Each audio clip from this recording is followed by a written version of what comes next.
नमस्कार, गुलिस्तान न्यूज देख रहे हैं आप। मैं हूं आपके साथ हर्ष भारद्वाज। सुबह के 10:30 बजे हैं। तमाम बड़ी खबरों से आपको अपडेट करने का वक्त हो चला है, तो बुलेटिन की शुरुआत करते हैं।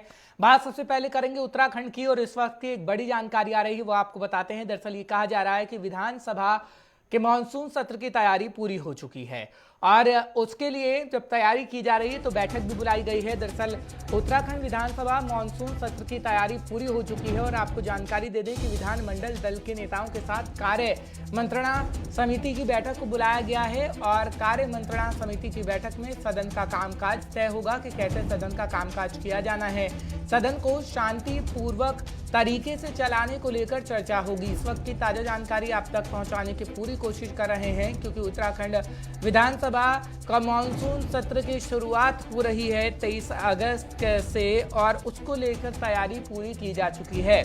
हालांकि जब कार्य मंत्रणा समिति की बैठक हो रही है तो उसमें एजेंडा तय किया जाएगा कि आखिर कैसे विधानसभा के अंदर कामकाज किया जाना है और सदन को किस तरीके से शांतिपूर्वक चलाना होगा। क्योंकि अगर कांग्रेस का जिक्र करें तो कांग्रेस पूरी तैयारी कर चुकी है सरकार को घेरने की, और जब मानसून सत्र विधानसभा का होगा तो ये देखने वाली बात होगी कि क्या विपक्ष की तरफ से हंगामा किया जाएगा या नहीं, क्योंकि विपक्ष ये लगातार कह रहा है कि अहम मुद्दों को विधानसभा के अंदर उठाया जाएगा, चाहे फिर वो महंगाई का मुद्दा हो या फिर उत्तराखंड का खासकर भू कानून का मुद्दा, देवस्थानम बोर्ड का मुद्दा हो या फिर लोगों के विकास का मुद्दा हो। तमाम मुद्दे उठाने की कोशिश विपक्ष विधानसभा के अंदर करेगा और सरकार से जवाब लेने की कोशिश की जाएगी। फिलहाल मानसून सत्र को लेकर आपको अपडेट कर रहे हैं, क्योंकि ये कहा जा रहा है कि कार्य मंत्रणा समिति की बैठक में कामकाज तय किया जाएगा कि आखिर कौन कौन से काम हैं जिनको बारे में दरअसल बताया भी जाए और उसे पूरा भी किया जाए। फिलहाल आपको बता रहे हैं कि सदन को शांतिपूर्ण तरीके से चलाने को लेकर चर्चा होगी, और इसमें यह भी बातें रखी जाएंगी कि कौन कौन से ऐसे मुद्दे होंगे जो विधानसभा के अंदर उठने बेहद जरूरी होंगे। फिलहाल आपको जानकारी इस वक्त की बड़ी दे रहे हैं, क्योंकि उत्तराखंड के अंदर विधानसभा सत्र की शुरुआत हो रही है, और विधानसभा मानसून सत्र को लेकर तैयारी पूरी की जा चुकी है, और कार्य मंत्रणा समिति की बैठक में सदन का कामकाज तय होगा। विशाखा चौधरी इस वक्त हमारे साथ जुड़ रही हैं, तमाम जानकारी आप तक पहुंचाने की पूरी कोशिश करेंगी। विशाखा, बहुत बहुत शुक्रिया हमारे साथ इस वक्त गुलिस्तान न्यूज पर जुड़ने के लिए। विशाखा, क्या जानकारी आपके पास भी है, क्योंकि ये कहा जाता है कि कार्य मंत्रणा समिति की बैठक हो रही है और कामकाज का एजेंडा तय किया जाएगा कि जब विधानसभा का सत्र शुरुआत होगा तो उसमें कौन कौन से ऐसे काम होंगे जिसे करने होंगे, क्योंकि विपक्ष की संभावना है कि विपक्ष लगातार हंगामा करता हुआ नजर आएगा, खासकर विधानसभा के अंदर। हाल जो मंत्रणा समिति है उसकी बैठक उत्तराखंड में आयोजित होनी है, क्योंकि आगामी जो 23 अगस्त से 27 अगस्त तक राज्य में मानसून विधानसभा जो सत्र है वो आयोजित किया जाना है, और तमाम तैयारियां उसी को लेकर फिलहाल सरकार भी कर रही है और विपक्ष भी कर रहा है।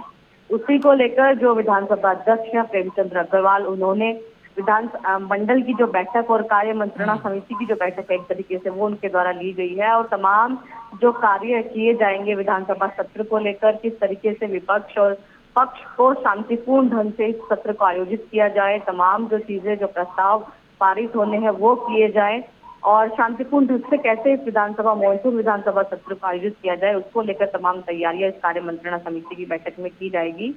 और जाहिर तौर पर विपक्ष भी पूरी तैयारी कर रहा है, क्योंकि जिस तरीके से एक समझिए कि चुनाव से ठीक पहले का यह जो सत्र है वो बेहद ही अहम होने वाला है, क्योंकि इसमें विपक्ष बेहद मजबूत दिखाई दे रहा है, एकजुट होकर दिखाई दे रहा है, और तमाम मुद्दे विपक्ष की तरफ से उठाए जाएंगे, और कोशिश की जाएगी कि इस सत्र में सरकार को यानी कि सत्ता पक्ष को घेरने का पूरा काम विपक्ष करे। ठीक है, लेकिन क्या विपक्ष की भी विशाखा कोई बैठक हो सकती है, क्योंकि जिस तरीके से हम देख रहे हैं कि कार्य मंत्रणा समिति की बैठक हो रही है कामकाज को लेकर, और ये कहा जा रहा है कि कुछ ही दिनों में विपक्ष भी बैठक करेगा और ये एजेंडा तय किया जाएगा कि आखिर कैसे सरकार से उन सवालों के जवाब लिए जाएं जो सरकार देना नहीं चाहती, और विधानसभा के अंदर सरकार को उसके जवाब देने होंगे। जी बिल्कुल हर्ष, जिस तरीके से विपक्ष लगातार खासकर कांग्रेस एकजुट होती हुई दिखाई दे रही है, जाहिर तौर पर तमाम जो दिग्गज नेता हैं कांग्रेस के वो बैठक कर सकते हैं, और क्योंकि एक तरीके से जो तमाम मुद्दे जिस पर सरकार के द्वारा अभी तक कुछ सोल्यूशन नहीं किया गया है, चाहे वो भू कानून है या देवस्थानम बोर्ड है, इन सभी मुद्दों को लेकर विपक्ष पूरी तरीके से तैयार है सरकार को घेरने के लिए, और जाहिर तौर पर विपक्ष पूरी वंचना कर ही इस विधानसभा सत्र में उतरेगा, और कोशिश करेगा कि इस सत्र में पूरी जो कोशिश है विपक्ष की, वो सत्ता पक्ष को घेरने की जाए और तमाम मुद्दे उठाकर जनता को एक तरीके से जो कमी सरकार के द्वारा की गई है उससे अवगत कराया जाए, या तमाम जो मुद्दे हैं उनको बढ़ा चढ़ा कर रखा जाए। और इस सत्र को कहीं ना कहीं हर पार्टी, हर राजनीतिक दल जो है वो अपने फेवर में बुनाने की पूरी कोशिश भी करेगा और खुद को उभार कर खुद के जो इस तरीके से पक्ष में लाने की जो कोशिश है उस विधानसभा सत्र में की जाएगी। और जाहिर तौर पर इस बार जो सत्ता पक्ष है यानी कि भारतीय जनता पार्टी है, उनको भी यह मालूम है कि किस तरीके से विपक्ष तैयार है हमला बोलने के लिए। तो तमाम जो कोशिशें हैं इस समय वो की जा रही है कि विपक्ष को जवाब देने के लिए जो पूरी तैयारियां हैं वो की जाए। जिस तरीके से मुख्यमंत्री ने कल एक राहत पैकेज का भी ऐलान किया है और 3 राहत पैकेज का ऐलान अब तक 1.5 माह के कार्यकाल में मुख्यमंत्री कर चुके हैं। तो जाहिर तौर से ये तमाम चीजें हैं जो सत्ता पक्ष की तरफ से भी रखी जाएगी और रिपोर्ट कार्ड एक तरीके से अपना पूरा तैयार किया जा रहा है सत्ता पक्ष की तरफ से, ताकि विपक्ष को कोई मौका ना दिया जाए। लेकिन दूसरी तरफ विपक्ष भी कोई कमी नहीं छोड़ रहा है, तमाम मुद्दे विपक्ष ने बनाए हुए हैं और आए दिन जो कांग्रेस के नेता हैं उनसे हम सुनते हैं कि तमाम चीजें जो है विधानसभा सत्र में उनके द्वारा उठाई जाएगी और जाहिर तौर पर सरकार से जवाब मांगा जाएगा। बहुत बहुत शुक्रिया विशाखा, तमाम जानकारी पहुंचाने के लिए, दर्शकों को अपडेट रखने के लिए। फिलहाल विशाखा बता रही थी कि कौन कौन से अहम मुद्दे होंगे जो विधानसभा के अंदर उठ सकेंगे, क्योंकि विधानसभा सत्र की शुरुआत हो रही है। लेकिन उससे पहले हम मीटिंग का सिलसिला लगातार देख रहे हैं। फिलहाल विपक्ष भी पूरी रणनीति तैयार कर चुका है। बढ़ते हैं आगे, बात बीजेपी की कर लेते हैं, क्योंकि बीजेपी पूरी तैयारी कर रही है 2022 में सत्ता पर दोबारा काबिज होने की और उत्तराखंड में चुनावी मंथन का आगाज हो चला है। आपको जानकारी इस वक्त की बड़ी दे दें, अलग अलग टीमों के साथ 11 मीटिंग करेंगे जेपी नड्डा, बीजेपी के राष्ट्रीय अध्यक्ष। राज्य विधानसभा चुनाव के लिए रणनीति बनाई जाएगी। और आपको ये भी जानकारी दे दें कि जिस तरीके से हम देख रहे हैं कि बीजेपी के राष्ट्रीय अध्यक्ष जेपी नड्डा उत्तराखंड के दौरे पर रहेंगे दरअसल, क्योंकि तारीख फिक्स कर दी गई है और वो अब उत्तराखंड के अंदर पहुंचेंगे। चुनावी मंथन का आगाज हो रहा है। अभी देखने वाली बात होगी कि कैसे बीजेपी की नीतियां अब निखर कर सामने आ पाती हैं, क्योंकि बीजेपी पहले से ये ऐलान कर चुकी है कि 2022 के अंदर बीजेपी की सत्ता काबिज हो रही है। पर क्या वाकई ऐसा होगा, उसके लिए सीधा रुख कर लेते हैं। ब्यूरो चीफ उत्तराखंड हमारे साथ जुड़ चुके हैं धीरेन्द्र प्रताप सिंह। धीरेन्द्र, बहुत बहुत शुक्रिया गुलिस्तान न्यूज पर हमारे साथ जुड़ने के लिए। एक बार फिर धीरेन्द्र, जानकारी दीजिएगा, क्योंकि अगर हम बात करें उत्तराखंड में बीजेपी की, तो बीजेपी पूरी तैयारी कर रही है। अब नड्डा साहब का पहुंचना हो रहा है और हम देख रहे हैं कि दोनों रीजन को साधा जा रहा है, कुमाऊं या गढ़वाल। और खासकर अब जब नीति बना दी गई है, तो क्या वाकई आपको लगता है जमीनी स्तर पर जब नड्डा साहब पहुंच रहे हैं तो हर एक वर्ग को साधने की कोशिश बीजेपी बखूबी करेगी? बिल्कुल हर्ष, देखिए जेपी नड्डा का जो 2 दिवसीय उत्तराखंड दौरा है वो बेहद अहम और महत्वपूर्ण है, न केवल पार्टी संगठन के लिए बल्कि सत्ता और सरकार के लिए भी, क्योंकि बीजेपी यहाँ सत्ता में है। और बीजेपी के प्रदेश अध्यक्ष से लगा के जो तमाम उनके प्रदेश प्रभारी है, संगठन मंत्री है, लगातार ये दावा कर रहे हैं कि इस बार बीजेपी 60+ का एक अभियान चला रही, 60+ का लक्ष्य लेकर के चलेगी और 70 में से 60 सीटें जीतेगी। तो उस लिहाज से देखें तो उनकी जो चुनावी रणनीति है, चुनावी तैयारियां हैं, वो अन्य दलों से काफी आगे दिखाई देती है। किसी भी अन्य पार्टी के राष्ट्रीय मुखिया को छोड़ दे, राष्ट्रीय अध्यक्ष को छोड़ दे, तो जेपी नड्डा पहले राष्ट्रीय अध्यक्ष हैं जो चुनावी मौसम में सबसे पहले प्रदेश का दौरा करेंगे। आपको प्रोग्राम उनका मिल गया होगा कि कितना सघन उनका दौरा है, कितनी गहन उनकी मीटिंग होगी, बैठक होगी और लगभग 11 अलग अलग संगठनों के साथ उनकी बैठक है। यानी बीजेपी के जो फ्रंटल ऑर्गेनाइजेशन है उन सबके साथ बैठक करेंगे, सोशल मीडिया की टीम के साथ बैठक करेंगे। इसके साथ ही साथ जो उनके बूथ स्तर के कार्यकर्ता हैं उनसे फीडबैक भी लेंगे, सरकार का भी और संगठन का भी, चुनावी रणनीतियों के लिहाज से क्या कमी रह गई है, क्या और कुछ किया जाना चाहिए, इन सब मुद्दों पर विस्तार से जेपी नड्डा जानकारी लेंगे। हालांकि बीजेपी के जो प्रदेश अध्यक्ष है कल ही उन्होंने ये दावा किया मीडिया में कि उनका जो बूथ स्तर का कार्यकर्ता है, बूथ स्तर की जो तैयारी है वो मुकम्मल की जा चुकी है। उन्हें बताया जैसे प्रशासनिक दृष्टि से उत्तराखंड में 13 जिले हैं, लेकिन बीजेपी की सांगठनिक दृष्टि से 14 जिले हैं, 256 मंडल हैं। उन सारे मंडलों में उन्होंने कहा कि हमारे जो बूथ स्तर के कार्यकर्ताओं का सत्यापन होना था वह एक महाअभियान चला के उसका सत्यापन कर दिया गया है और इन सब से स्वयं जेपी नड्डा मुखातिब होंगे, संवाद करेंगे और चुनावी मंत्र भी उन्हें देते हुए दिखाई देंगे। ठीक है धीरेन्द्र, लेकिन जो ट्रम्प कार्ड हर एक पार्टी की तरफ से इस्तेमाल किया जा रहा है, क्योंकि अगर हम बात करें रोजगार गारंटी कांग्रेस ने इस्तेमाल किया, आम आदमी पार्टी फ्री पॉलिटिक्स का इस्तेमाल कर रही है, लेकिन अगर बीजेपी का जिक्र करें तो बीजेपी योजनाओं को लागू करने की बात कर रही है। हम देख रहे थे सीएम साहब की मुलाकातें रक्षा मंत्री राजनाथ सिंह के साथ हो, नितिन गडकरी के साथ हो, और अब ये भी कहा जा रहा है कि कुछ ही दिनों बाद नड्डा साहब के बाद केंद्रीय गृह मंत्री अमित शाह भी पहुंचेंगे, जब घसियारी योजना का उद्घाटन भी किया जाएगा, जो पशु चारा होता है खासकर महिलाओं के लिए। तो क्या योजनाओं को आगे रख के बीजेपी बताना चाहती है कि हाँ हम योजना लागू कर रहे हैं और 2022 आते आते इस योजना का लाभ सीधा सीधा जनता को मिलने लग जाएगा? देखो हर बीजेपी और अन्य पार्टियों में जो फर्क है वो दावा और वादा का फर्क है। यानी सभी पार्टियां अभी दावा करेगी, बीजेपी को वादा करेगी और बीजेपी को दावा करना है, क्योंकि बीजेपी 5 साल सत्ता में रही है। 5 साल में उसका जो मैनिफेस्टो था वो कितना पूरा हो सका है, उसमें अगर कुछ बिंदु रह गए हैं तो क्यों रह गए हैं, इसका एक तर्कसंगत जवाब बीजेपी के नेताओं को जनता को देना होगा। तो इसलिए हम कह सकते हैं कि आम आदमी पार्टी हो या कांग्रेस हो, उसके पास वादे होंगे कि हम सरकार में आएंगे तो ये करेंगे, लेकिन बीजेपी दावे के साथ अपनी लिस्ट दिखाएगी हमने सरकार में रहकर क्या किया। इसलिए आप देखिए मुख्यमंत्री पुष्कर सिंघानी बेहद तेजी में दिखाई देते हैं और रोजगार सबसे बड़ा मुद्दा है राज्य का, और चुनावी मुद्दा भी सबसे बड़ा बनने जा रहा है रोजगार। तो रोजगार के मोर्चे पे धामी सरकार काफी अच्छे से परफॉर्म कर रही है और लगातार जो लगभग 22,000 के करीब उन्होंने सरकारी भर्तियों की बात की थी, उसके रास्ते खोल दिए गए हैं, उसका जो प्रक्रिया शुरू हो गई है 4-5 महीने का, तब तक सरकार इस मोर्चे पे काफी कुछ हासिल कर ले और उसके बाद जब चुनाव में जाए तो उसके पास एक लंबी चौड़ी फहरिस्त हो कि हमने इन क्षेत्रों में इतने लोगों को रोजगार दिया है, उसमें नौजवान कितने हैं और जो अन्य महिलाएं कितनी हैं, ये सारे डाटा उनके पास होंगे। तो मैं समझता हूं कि जब वो चुनाव में जाएंगे तो काफी कॉन्फिडेंट होंगे, आत्मविश्वास से लबरेज होंगे और दोबारा सत्ता में वापसी का जो जनादेश जनता से मांगेंगे वो काफी आत्मविश्वास और विश्वास के साथ मांग सकेंगे।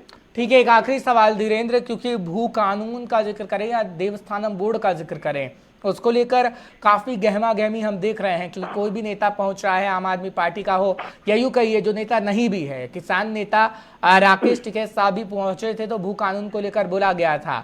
अब भू कानून और देवस्थानम का मुद्दा इस वक्त काफी हम उठता हुआ देख रहे हैं, क्या ये दोनों मुद्दे बीजेपी के लिए कहीं ना कहीं रास्ते की रुकावट तो नहीं बन खड़े होंगे? देखिए ये दोनों मुद्दे काफी चर्चित और गर्म मुद्दे हैं और कोई भी पार्टी इसको इग्नोर नहीं कर सकती। इसीलिए सभी पार्टियों के रैलियों में, सभी पार्टियों के उसमें राजनीतिक वादों में, दावों में ये दोनों मुद्दे शामिल हैं। और मुख्यमंत्री पुष्कर सिंह धामी ने भी भू कानून के लिए भी एक कमेटी गठित करने का निर्देश दिया है। इसके साथ ही देवस्थानम बोर्ड के प्रतिनिधियों से मुख्यमंत्री की कई दौर की वार्ता भी हो चुकी है। उन्होंने उन लोगों को आश्वस्त किया है कि उनकी जो शंकाएं हैं उनका उचित समाधान किया जाएगा, तर्कसंगत समाधान किया जाएगा। हालांकि सरकार ने देवस्थानम बोर्ड से रोल बैक करने का कोई भी संकेत नहीं दिया और ये कहीं नहीं कहा है कि उसे भंग कर देंगे, क्योंकि उसके लगातार जो भाजपा के नेता हैं जो सत्ता और सरकार में हैं वो लगातार कह रहे हैं कि वह बोर्ड आधुनिक राज्य की आधुनिक जरूरतों की जरूरत के हिसाब से बनाया गया है। उत्तराखंड में जो पर्यटन जिस दृष्टि से बढ़ा है उसके लिए बनाया गया है। तो उनकी पूरी कोशिश है कि चुनाव के पहले जो लोग इसके विरोध में हैं, हक हकूकधारी या पंडित पुरोहित, उनको एक मंच पे बिठाया जाए और उनका समाधान निकाला जाए, उनसे संवाद स्थापित किया जाए और उसका एक उचित समाधान निकाला जाए जिससे देवस्थानम बोर्ड बना भी रहे और किसी को कोई दिक्कत, किसी भी तरह की कोई आपत्ति न हो हर्ष जी। तो मुझे लगता है कि चुनाव के आने के पहले इन दोनों मुद्दों पे बीजेपी सरकार कोई न कोई बड़ा स्टैंड ले लेगी जो आगे चल के उसके चुनावी फायदे के रूप में बदलता हुआ दिखाई दे सकता है। जी धीरेन्द्र, बहुत बहुत शुक्रिया तमाम जानकारी पहुंचाने के लिए, दर्शकों को अपडेट रखने के लिए। फिलहाल बढ़ते हैं आगे, बात उत्तराखंड की करेंगे। अफगानिस्तान में कुछ उत्तराखंड के लोग भी फंसे हैं और उनको लेकर पूरा आश्वासन मुख्यमंत्री की तरफ से दिया गया है और एक हेल्पलाइन नंबर भी जारी किया गया है कि अगर आपको कोई मदद चाहिए तो आप हेल्पलाइन नंबर पर कॉल भी कर सकते हैं। दरअसल अफगानिस्तान में फंसे लोगों का सरकार ने मांगा है ब्यौरा। आपको बड़ी जानकारी दे रहे हैं, हेल्पलाइन नंबर 112 पर दी जा सकती है सूचना। इस वक्त की बड़ी खबर आपको बता दें, स्वदेश लौटने के इच्छुक नागरिकों का ब्यौरा जुटाया जा रहा है। इस वक्त की ताजा जानकारी, मुख्यमंत्री ने राष्ट्रीय सुरक्षा सलाहकार अजीत डोभाल से मुलाकात की है, माफ करिएगा, फोन पर बातचीत की है और एनएसए से बातचीत करके पूरा आश्वासन दिया गया है और ये कहा गया है कि जो उत्तराखंड के लोग अफगानिस्तान के अंदर हैं उन्हें लाया जाएगा। हालांकि हेल्पलाइन नंबर 112 पर भी सूचना दी जा सकती है। खबर इस वक्त की आपको बड़ी बताने की कोशिश कर रहे हैं। फिलहाल सरकार की तरफ से ब्यौरा मांगा गया है उन सभी लोगों का और आपको जानकारी देने की कोशिश कर रहे हैं। ब्यौरा मांगा गया है, इस वक्त की ताजा जानकारी आप तक पहुंचा रहे हैं। फिलहाल धनराज इस वक्त हमारे साथ जुड़ रहे हैं, तमाम जानकारी आप तक पहुंचाएंगे। धनराज बहुत बहुत शुक्रिया हमारे साथ जुड़ने के लिए। धनराज, क्या स्थिति इस वक्त है उत्तराखंड की, क्योंकि हम देख रहे हैं अफगानिस्तान का मुद्दा इस वक्त छाया हुआ है, कई भारतीय फंसे हुए हैं और कुल विदेश मंत्री की तरफ से जानकारी दी गई है कि 1605 जो भारतीय हैं वो इस वक्त अफगानिस्तान के अंदर फंसे हैं। लेकिन उत्तराखंड से कितने लोग हो सकते हैं, क्योंकि सीएम एनएसए अजीत डोभाल से फोन पर बातचीत कर चुके हैं, पूरी मदद का आश्वासन दिलाया गया है। कितने लोग हैं जो अफगानिस्तान के अंदर इस वक्त हैं, उत्तराखंड के खासकर?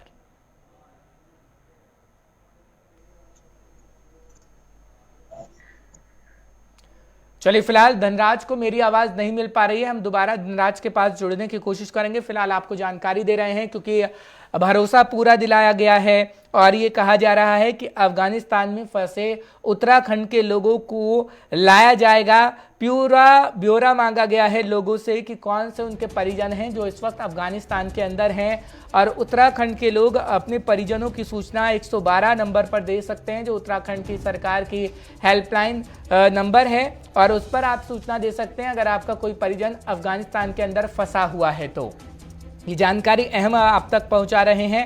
हालांकि मुख्यमंत्री ये कह रहे हैं कि फोन पर एनएसए अजीत डोभाल से पूरी बातचीत हो गई है और पूरी मदद का आश्वासन दिया गया है। धनराज एक बार फिर हमारे साथ जुड़ रहे हैं। धनराज, बहुत बहुत शुक्रिया हमारे साथ जुड़ने के लिए। धनराज, क्या स्थिति है उत्तराखंड के कितने लोग हो सकते हैं जो अफगानिस्तान के अंदर फंसे हुए हैं? जी हर्ष, बिल्कुल अफगानिस्तान की बात करें तो उत्तराखंड के भी काफी लोग अफगानिस्तान में फंसे हुए हैं, जिसको लेकर मुख्यमंत्री खुद इस पर नजर बना रहे हैं और साफ तौर पर उनका यही कहना है कि जो लोग वहां पर फंसे हैं और अपने राज्य में वापस आना चाहते हैं तो उनकी पूरी मदद की जाएगी। और साथ ही उन्होंने कहा है कि इसकी सूचना यदि किसी के परिजन वहां पर फंसा है तो इसकी सूचना 112 पर दी जा सकती है और साथ ही जो स्वदेश लौटने के इच्छुक व्यक्ति हैं उनको स्वदेश लाया जाएगा। वहीं उन्होंने अजीत डोभाल से भी बात की है। साफ तौर पर अजीत डोभाल जी ने भी यही कहा है कि जो भी मदद हो पाएगी वो जरूर करेंगे और वही मुख्यमंत्री भी साफ तौर पे यही कह रहे हैं कि जितने भी लोग वहां पर फंसे हैं वो सुरक्षित हैं, कोई दिक्कत उनको नहीं होगी और किसी भी तरह की कोई परेशानी उनको नहीं होगी और उनको जल्द ही वापस ले आएंगे। जी ठीक है धनराज, लेकिन एक जानकारी और दीजिएगा क्योंकि ये कहा जा रहा है कि उत्तराखंड के तकरीबन 100 से ऊपर व्यक्ति हो सकते हैं जो अफगानिस्तान के अंदर फंसे हुए हैं। अब क्या वाकई जब परिजन ये 112 नंबर पर कॉल कर सकेंगे तो उसकी पूरी लिस्ट तैयार हो सकेगी? किस तरीके से काम किया जा रहा है? जी बिल्कुल हर्ष, जिस तरीके से मुख्यमंत्री ने ये ब्यौरा मांगा है कि कितने लोग ऐसे हैं जो अफगानिस्तान में फंसे हुए हैं, पूरा ब्यौरा मुख्यमंत्री ने मांग लिया है, जिसको ब्यौरा को जुटाने के लिए अब शासन प्रशासन भी लग चुका है और साफ तौर पर 112 नंबर जो जारी किया गया है उसमें साफ तौर पर यही कहा गया है कि जिसके भी परिजन वहां पर फंसे हैं वो 112 पर अपनी बात कहें और उनके परिजनों को वापस लाया जाएगा। वहीं हमने जब कल ऐसे लोगों से बात की थी कि जो लोग अभी काबुल से वापस आए थे तो उनसे बात की तो उनका साफ तौर पर कहना था कि जिस कंपनी में वो काम करते हैं उसमें भी कम से कम 100 से 50 से 100 तक के लोग उसमें काम करते थे उत्तराखंड के, जिसमें से कुछ वापस भी आ चुके थे पहले ही, लेकिन अभी भी वहां पर कुछ लोग फंसे हुए हैं जिनको लाने की मांग भी वो मुख्यमंत्री से कर रहे हैं। जी बहुत बहुत शुक्रिया धनराज तमाम जानकारी पहुंचाने के लिए, दर्शकों को अपडेट रखने के लिए। फिलहाल पूरी मदद का आश्वासन सीएम की तरफ से दिया गया है। अगर कोई भी व्यक्ति उत्तराखंड का अफगानिस्तान के अंदर है तो परिजन 112 नंबर पर कॉल कर सकते हैं